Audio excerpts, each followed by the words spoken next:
Live, local, late breaking. This is WMBF News at 7.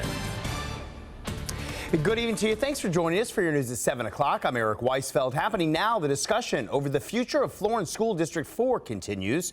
Let's take a live look at a virtual community meeting hosted by her right there, State Superintendent of Education, Molly Spearman. For the last 2 years, the district has been operated by the state. This comes after Spearman declared a state of emergency due to chronic financial instability. During the last meeting between Spearman and the school district, she discussed a potential consolidation of Florence School District 4 and Florence School District 1. This would mean that closing the schools in Timminsville or Florence 1 would be a possibility, taking over for Florence 1 operations of those schools.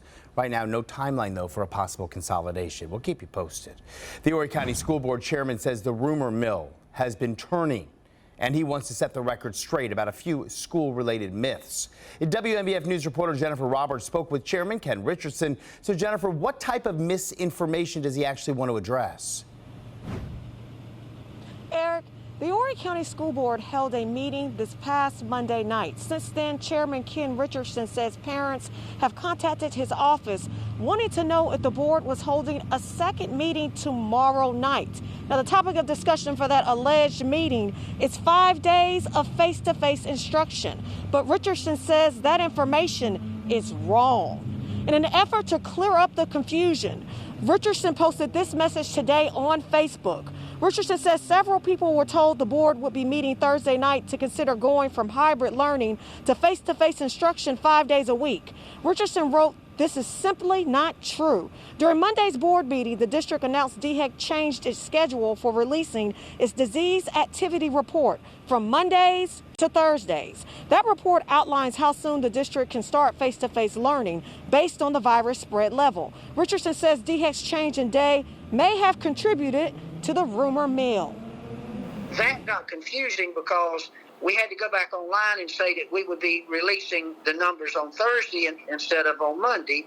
And then I think that's where some people got confused that we were going to try to call a meeting and possibly put the children back in school. So I'm not going to lie to you. I'm to the point, I'm ready for the children to go back to school. My only thing is I want to do it the safest way I can. Richardson took off his chairman hat and put his grandfather hat on during our interview, saying he relates to the anticipation some parents may be feeling with wanting to get their kids back inside of these classrooms 5 days a week permanently. I'll bring you that story tonight at 11. Live in Horry County, I'm Jennifer Roberts, WMBF News. The investigation continues after one person was shot this morning in Myrtle Beach. Officers say it happened on Broadway Street near 3rd Avenue around 11 o'clock. Victim was taken to a nearby hospital for treatment. The extent of those injuries are unknown. Also tonight, we now know the name of the woman who was killed in a shooting in Conway last night. Horry County Coroner's Office identified that 23-year-old woman as Tajunique Graham. We're told she was pronounced dead on the scene on Suggs Street. Authorities say a 3-year-old child was injured and is in critical condition tonight at a local hospital. No word on a suspect. Today, state officials announced 197 new coronavirus cases. It is important to note the decline in cases is due to a temporary reporting delay in some electronic lab results. 10 cases were reported in Horry County, 8 in Florence County. Just over 1,200 test results were reported today. 15.7% of those came back positive. Leaders in Myrtle Beach voting to extend the city's emergency declaration and face mask requirement October 30th. The extended executive order requires everyone to wear a face covering while at retail businesses and other establishments. It also applies to public places that don't allow for social distancing. Anyone who doesn't wear a mask, you should know, could be fined up to $100. Officials say both measures can once again be extended past next month if deemed necessary. And we're also hearing from those involved in the city of Myrtle Beach's early retirement program. A longtime city firefighter and the director of the Emergency Management Division among those retiring due to COVID-19 budget constraints. WMBF News reporter Catherine Phillips spoke with Bruce Arnell about his time with the city and the end of his career in public service. City budgets have been bracing for the long-term impacts of the coronavirus pandemic. And today's retirement of one of the longest-serving city employees demonstrates the efforts put forth by the city to keep the city's budget afloat. 45 City of Myrtle Beach employees are part of the city's effort to save over $1 million over the next fiscal year. 35 employees were part of the voluntary separation program, where the city first offered up early retirement packages. And Bruce Arnell is one of them. After an honorable discharge from the Air Force, Arnell went on to serve the city of Myrtle Beach for 29 years. First as a firefighter, then as the fire marshal, before eventually going on to serve as the city's first full-time emergency management director for 3 years.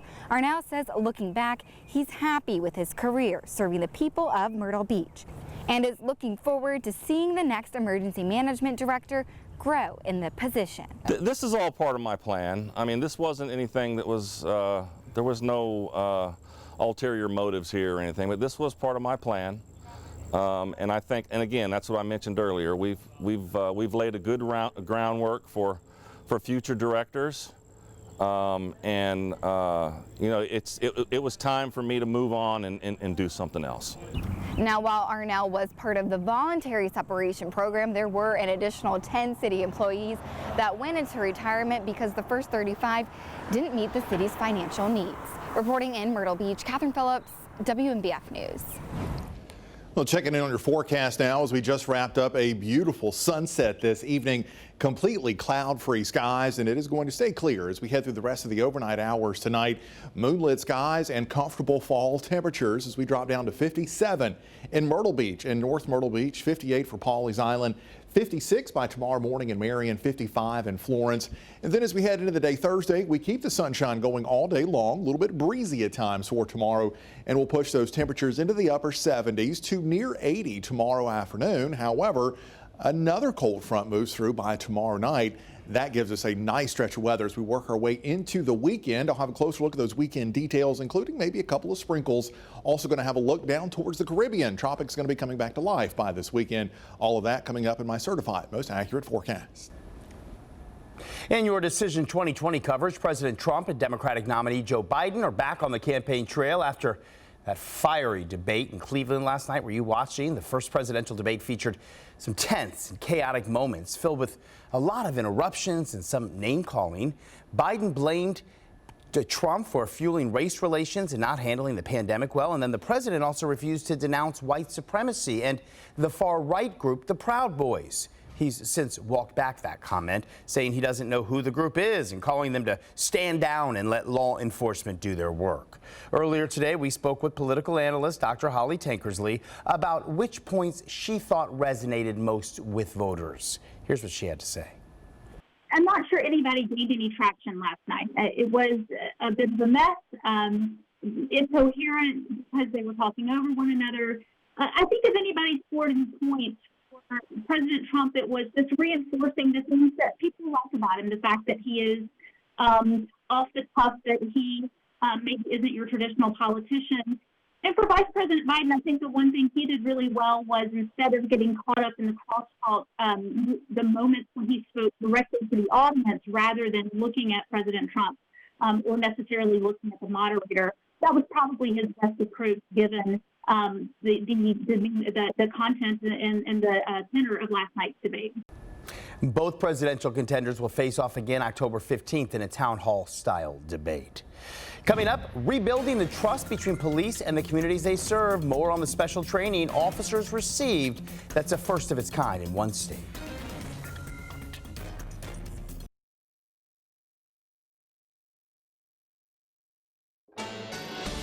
Now, the certified most accurate forecast from First Alert Chief Meteorologist Jamie Arnold. Well, a great shot here from our Sea Captain's House sky cam. The 99.9% full moon rising up over the Atlantic here this evening. It'll technically be full tomorrow, October 1st. That is the harvest moon rising out there this evening, slipped above the horizon just before 7 o'clock. That full moon tomorrow, technically October 1st, will be the second full moon we have in the month of October. Anytime that happens and you get a second full moon, that second one is called the blue moon. Thus the phrase once in a blue moon. Doesn't really happen too often. And just to make it even a little more interesting, that blue moon will be happening on Halloween. So moonlit skies making things a little more spooky heading into Halloween. Now, overnight tonight, if you want to step out, maybe howl at the moon. I don't know, enjoy it. 57 for the beaches, 55 for the PD under those clear skies and moonlit skies overnight tonight. All thanks to this cold front that blew through last night. That's the front that brought us the showers and gusty winds and thunderstorms yesterday evening. Behind it, we have that surge of cooler and drier air that's moving in, and that's going to continue to stick around and, in fact, get reinforced. Notice tomorrow we're back in the upper 70s, but a second reinforcing shot of cool weather moves in tomorrow night. That drops us into the low 70s as we head through the weekend and even heading into next week. We keep those temperatures pretty steady in the mid 70s for a nice long stretch of fall weather. October, though, can still bring action in the tropics, and it looks like we'll be dealing with the tropics as we start this October. We continue to watch this cluster of thunderstorms here. Once it arrives into the northern Caribbean, begins interacting with that cold front. Notice those chances of development now starting to creep their way up towards 60%. Thankfully, at this point, it looks like this will likely stay south of the U.S., maybe getting into the southern Gulf of Mexico. But at least right now, it does not appear to be a threat to any part of the U.S. So back here at home, Myrtle Beach 7-day forecast, 77 and sunshine for Thursday. There's that cool down into the low 70s. Friday, Saturday, and Sunday may have some more clouds, perhaps a sprinkle or two around late in the day Sunday, but then dry, sunny, and comfortable again as we head through the first half of next week. And for Florence and the rest of the PD, 78 for Thursday, but down to 72 on Friday. Look at Friday night, 50, likely going to be some spots into the upper 40s, and then temperatures holding the low 70s as we head through the weekend. Overnight temperatures comfortable enough to keep those windows open in the 50s through next week. New tonight, a judge has approved a 2-day delay in the release of grand jury proceedings in the Breonna Taylor case. Taylor was shot and killed in March during a raid on her apartment in Louisville. Kentucky's Attorney General asked for a 1-week delay in the release of the records. He says he needs more time to redact the identities of witnesses and private citizens named in the more than 20 hours of recordings. No officers have been charged directly in Taylor's killing. Also tonight, one of the Louisville police officers shot during a night of protest last week. Speaking out about moving forward, Major Aubrey Gregory was shot when protests reached a violent pitch. This happened the day a grand jury indicted just one officer for wanton endangerment related to the Breonna Taylor shooting. And Gregory says it's important to show the people you serve and serve with that you care. As a leader, you have to be there. You have to show people that you value them. And in public service, you have to show the public that you care and value them. And then you also have to show your officers and other leadership that you value them. The other officer injured in that shooting, Robinson Desroches, was shot in the abdomen and has to have surgery.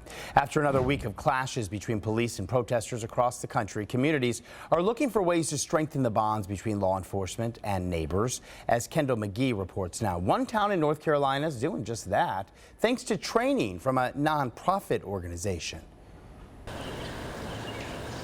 Even small towns like Wallace aren't exempt from the strained relationship between police and the people they serve, but they're working to solve those problems. I think we all have a lot to learn from each other, and I think that true positive change comes in these small, more intimate types of conversations. To help with those conversations, the department called in Dedicated to Community, a nonprofit led by a former FBI agent who believes there's a simple solution to rebuilding trust. It's all based in relationships. What we are talking about is how do we build better and more meaningful relationships in society. Williams believes reconciliation can be achieved when people understand each other better.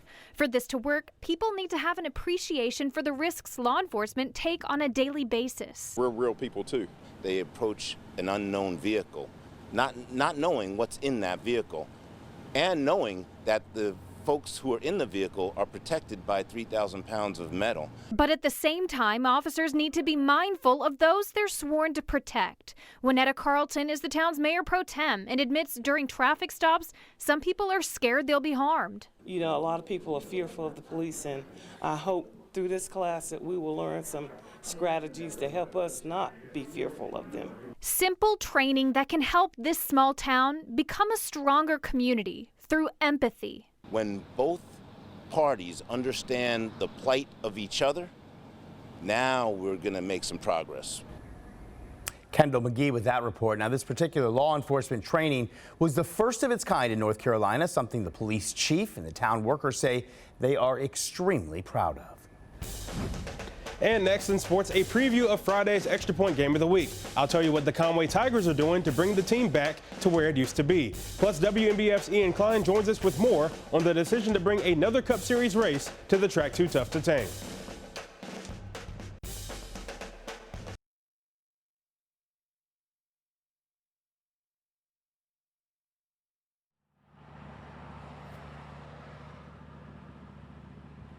Mic check, 1, 2, mic check, 1, 2, 3, 4, mic check, 1, 2, 3, 4, mic check. Yep.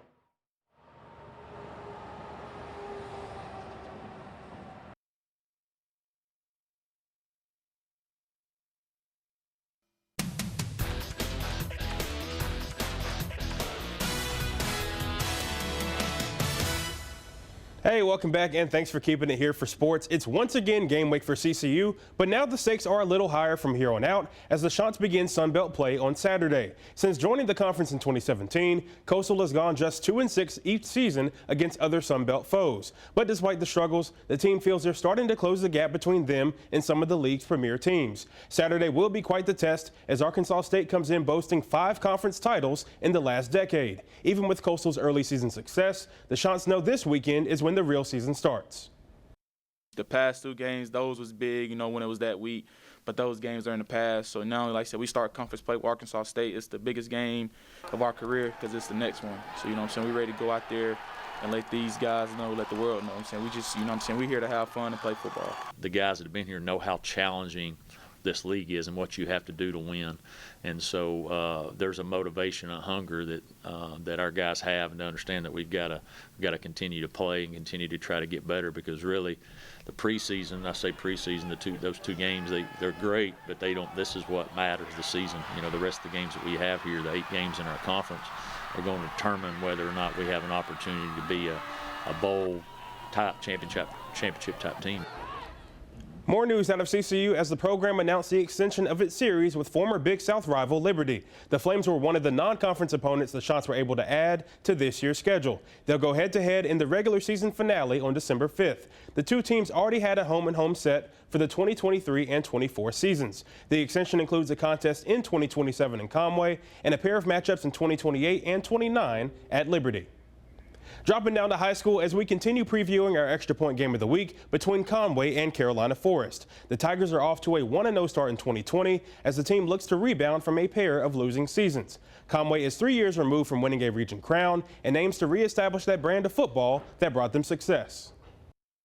We really had to tune out everybody from the outside of Conway football and really just lock in on everybody on the inside. We're used to having a winning school, a good environment for football. So we want to bring that back because we feel like as the community, they expect us a lot more from us. So we want to make sure we bring Conway football back to what it used to be. Over the years, we've established the fact that, you know, you have to work hard, but in the end, you have to compete on a high level. And in order to be a great team, you have to compete on a high level and minimize your mistakes. And it was a big day for NASCAR in the track too tough to tame, announcing Darlington Raceway will host 2 Cup Series in the 2021 season. Ian Klein is live at the Lady in Black, where the countdown to race day has already begun. Yeah, Gabe, we won't have to wait another year for a great Southern 500 race. In fact, NASCAR announcing that there will be 2 races here at the Lady in Black. The first one being held May 9th, Mother's Day weekend. So go ahead and mark your calendar. And this is big news, not just for NASCAR, but the entire city of Darlington, as well as the South Carolina State. Executive Director of the Darlington Downtown Revitalization Association, Lisa Rock, says, quote, "This has been a long time coming, and we are happy to see that NASCAR starting to use the Darlington track more often.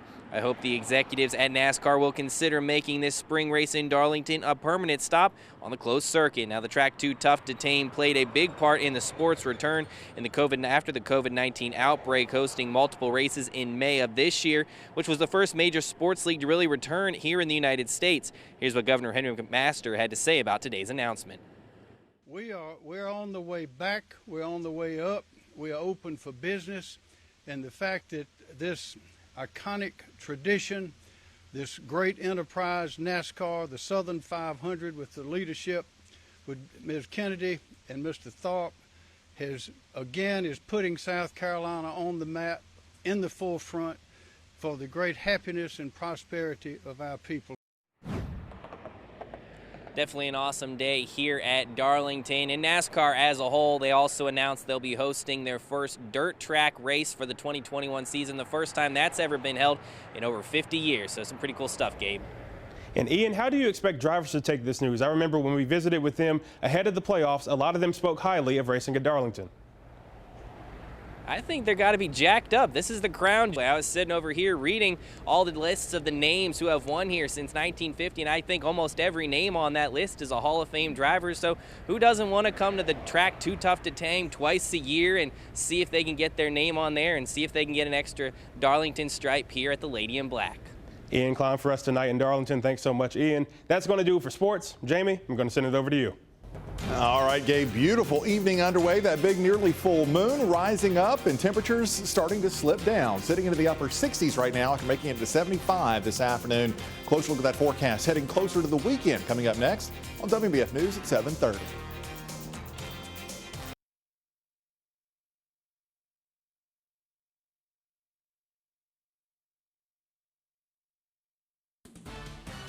Live, local, late breaking. This is WMBF News at 7:30. And WMBF News continues at 7:30. We're glad you're sticking with us. I'm Eric Weisfeld. Right now, State Superintendent Molly Spearman continues discussing the future of Florence School District 4. Let's listen in on that virtual meeting. Strongly disagree. And that's it. And I guess let's go over that again, Derek, and they type in, do they check that box? Or Yes, ma'am. There's a box for them to check. Okay, they use their finger to scroll up to the box and check the box, click on the box that that expresses how you feel. To what extent do you agree or disagree with this statement? And again, this is a virtual meeting we've been listening to earlier during this meeting. Spearman said Florence 4 has made substantial progress over the last 2 years, but the district is still having trouble making ends meet. School officials say they've made cuts to administrative staff, including teachers. The topic of consolidating Florence School District 4 and Florence School District 1 was discussed. Spearman says it doesn't seem plausible, though, because it'll likely hurt both districts' budgets. WMBF News reporter Cameron Crow is sitting in on that meeting. He'll have much more on it tonight on your news at 11 o'clock. A new study released by a nonprofit called Good Jobs First says corporate tax incentives are stripping public school districts in South Carolina of millions of dollars in property taxes. The report claims schools lost at least $422 million last year. That's an increase of nearly $100 million compared to 2 years ago. In the report, Horry County lost more than $472,000. Counties in South Carolina give property tax breaks to companies for relocating or expanding here. And while the incentives are a way to boost economic development, some argue local school districts remain at the mercy of the financial impacts of these decisions. You want to be sure not to hurt your schools in the name of economic development. And that's what it looks like is happening in South Carolina. And if the companies arriving aren't supporting those public services because they're getting these tax breaks, only two things can happen. Either you get more crowded schools and more potholes and less quality public services, or you get higher tax rates on everybody else to make up the difference, or maybe a little bit of both.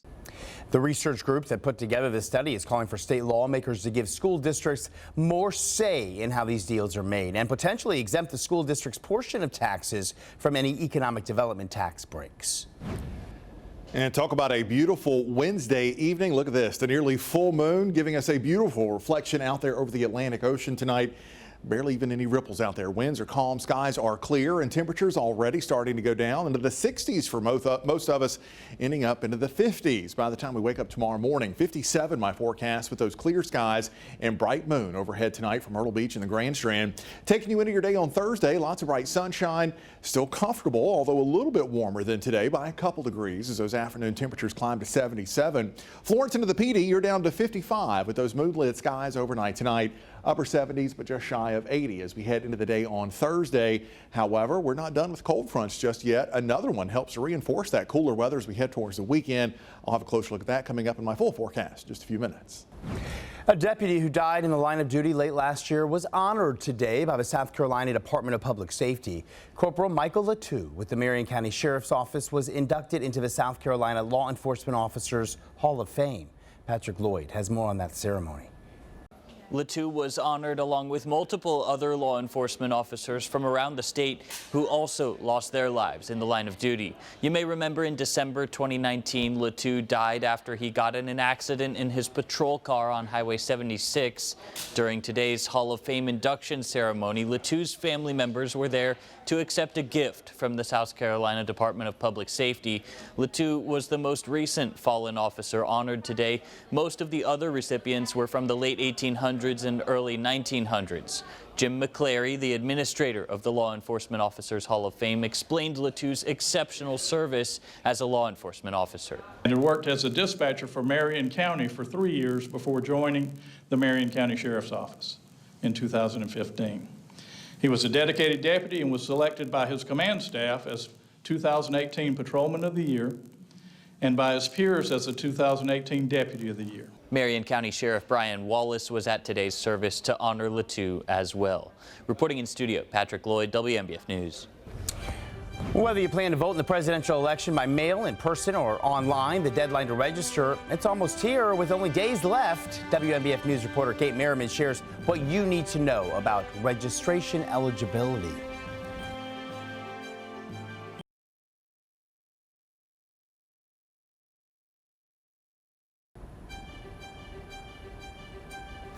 Your Decision 2020 coverage continues now at 7:30. The deadline to register to vote in the presidential election is almost here with only days left to register. WMBF News reporter Kate Merriman shares what you need to know about registration eligibility. There are several requirements for those eligible to register, and if you don't register at least 30 days prior to the election, your vote won't count in that election. South Carolina Votes.gov says in order to vote, you must be a U.S. citizen, at least 18 years old on or before the election, and a South Carolina resident in the county or precinct where you're registering. To not be under a court order declaring you mentally incompetent, not be confined to any public prison resulting from a conviction of a crime, and to never have been convicted of a felony or offense against the election laws. Or if previously convicted, have served the entire sentence including probation or parole, or have received a pardon for the conviction. You have to register with the address where you live, and in South Carolina, you don't have to register by a political party. You can go online to scvotes.gov and make sure that you are registered. Once you're registered, it's permanent as long as you vote regularly and you keep your address updated. And that's another thing we encourage you to do is to go on scvotes.org and make sure that your address is updated. And you can either do a change of address there and send it in, or you can call the office and we can get it updated for you so that you'll vote in the correct location come election day. For more information on the specific deadlines for those registration applications, either in person, by mail, or online, head over to WMBFnews.com and look for this story. In Myrtle Beach, Kate Merriman, WMBF News. With the first presidential debate behind us now, the next head-to-head matchup we're looking ahead to is the race for U.S. Senate. This Saturday, Republican Senator Lindsey Graham and Democratic challenger Jamie Harrison will take the stage in Columbia. The event at Allen University will start at 8 o'clock Saturday night. I'll be on the panel. I'll be asking the questions that impact you. You can watch the debate right here on WMBF News. Again, that starts at 8 o'clock. Tomorrow is the first day of October, which for many means Breast Cancer Awareness Month, but it's also SIDS Awareness Month. WMBF Zach Wilcox shares how you can reduce the risk and create a safe sleep environment for your infant.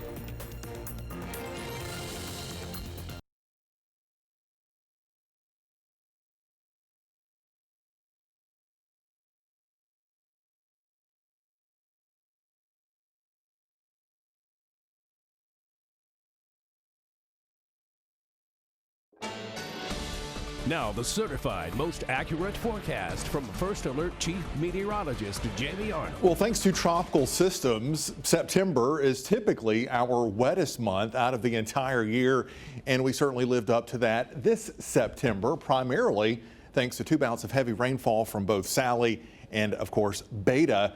Look at that rainfall there. Myrtle Beach, 6.8 inches of rain, 6.9, almost 7 inches for the month in Florence, closer to 8 inches in Lumberton, and that's where we had the biggest departures for the month, 3 to 4 inches above normal for rainfall for the month of September. But we are heading into a dry stretch now, so things are going to have an opportunity to dry out. Notice those rain chances Thursday, Friday, Saturday at 0%. In fact, most of these days not even going to have any clouds around. The only thing we're going to be watching, weak little system well offshore on Sunday may try to throw us mostly cloudy skies and perhaps a sprinkle or two on shore, but that's going to be it. And we're dry once again as we work our way towards Monday. Now, there's the cold front that brought us all the showers and storms yesterday evening. That is well out to sea. We are clear, quiet, and tranquil tonight into tomorrow morning. And even as we head through the day on Thursday, although a little bit warmer, notice wind direction more towards the southwest tomorrow. So upper 70s for tomorrow afternoon. However, notice by tomorrow evening, here we go again, another cold front working its way through the western Carolinas. No showers or storms for this one as it moves through. However, as it moves through late Friday, it'll help to usher in cooler weather again as we work our way towards Friday and into the weekend. For tomorrow, though, beautiful morning, 55 in Florence, 57 for the Grand Strand. Temperatures climb through the 60s into the low 70s as we head towards lunchtime tomorrow. 3 o'clock high temperatures, 78 for the PD, 77 on the beaches, and still comfortable into the low 70s as we head into tomorrow evening. Then your Myrtle Beach 7-day forecast shows that dip in temperatures back in the low 70s Friday, Saturday, and Sunday. Overnight temperatures pretty steady into the 50s to near 60 all the way through next week. And there's that slight chance of a couple of sprinkles as we head into the day on Sunday. Florence, your 7-day forecast also takes us from 78 tomorrow down to 72 on Friday. Could even have a couple of upper 40s out there Friday night into Saturday morning, and a stellar looking weekend with temperatures 71 Saturday and 74 on Sunday.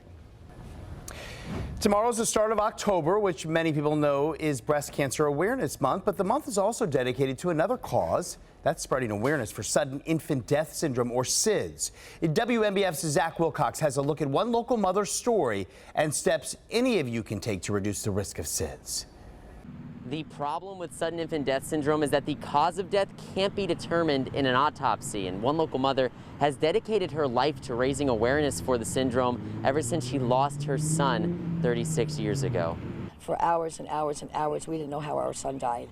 I'm pointing the finger at him, he's pointing the finger at me, and then we're wondering, what had happened, did something, act of God, we didn't know.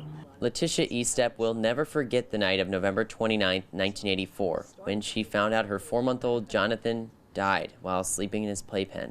My husband and I woke up and we were wondering why the baby hasn't cried to wake us up, And well, he got up to check on the baby and he found our son died. The doctors answered all those questions with sudden infant death syndrome, or SIDS. At the time, Letitia didn't know what that meant, but she did know she couldn't be the only one who lost a child in its sleep. She founded a group called People for the Right to Know Why to raise awareness. Jonathan died in 1984. In 1985, we got the proclamation in Louisville, Kentucky, stating that October is National Sudden Infant Death Syndrome Month.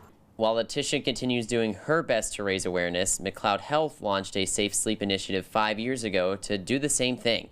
In 2018, McLeod was named a Gold Safe Sleep Champion by the National Safe Sleep Hospital Certification Program for its awareness efforts. It's a scary topic to have to talk about with a newborn family, but just 5 minutes of preventive guidance can really help educate parents going home about what they can do to decrease the chance of SIDS for their kids. McLeod reinforces the ABCs of safe sleep. A stands for alone, meaning babies should be alone when they sleep, without parents, stuffed animals, or anything else that can obstruct breathing. B stands for back, meaning babies should sleep on their backs rather than stomach or sides. And C stands for crib, meaning babies should sleep in a crib or flat environment rather than in a bed with parents. Letitia will continue telling Jonathan's story every SIDS Awareness Month in hopes she can prevent the same thing from happening to any other families. All I want, my last breath, is just public awareness, so another couple doesn't have to wake up and wonder what happened to their baby. According to the Boston Children's Hospital, 2,300 babies die every year in the U.S. because of SIDS. In Horry County, Zach Wilcox, WMBF News. And looking ahead now to this Friday, Tidelands Health is holding a blood drive in Georgetown. It'll be at Howard Gym and Auditorium. That's on Hawkins Street from 10 in the morning to 4 in the afternoon. All donors must be healthy, at least 17 years old, and weigh at least 110 pounds. Temperatures will be taken at the door. Additional space will be provided due to the pandemic. Next in your consumer news, when officials say Boeing 737 MAX plane could gain clearance to carry passengers again.